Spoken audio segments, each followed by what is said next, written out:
سلامونه او نیکی هیلې دوستانو، زه جاوید صافی د لایف ان جرمني یا ژوند په جرمني کې کانال نه ستاسې په چوپړ کې ما دا کانال یا دا چینل ما نوی جوړ کړی ده.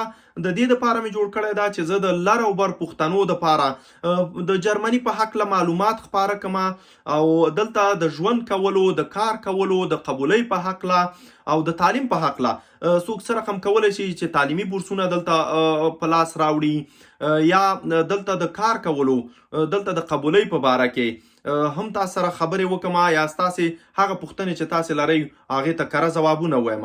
نو هیله ده چې دا ویډیو له خپلو ملګرو سره خپره کړئ، شریکه کړئ او خپله هم چینل سبسکرایب کړئ. نو په دې هیله چې تاسې پوښتنې وکوئ او زه د هغه پوښتنو دپاره ځوابونه را پیدا کړم او له تاسې سره یې شریک کړم. نو ملاتړ مې وکوئ، ویډیو له نورو هغه ملګرو سره شریکه کړئ چې هغه دې معلوماتو ته اړتیا لري او د دې معلومات نه برخمن سي. نو هیله ده چې خپلې پوښتنې مو راڅخه وکوئ. نو تر نوي ویډیو جوړولو پورې د خدای په امان. سلام علیکم.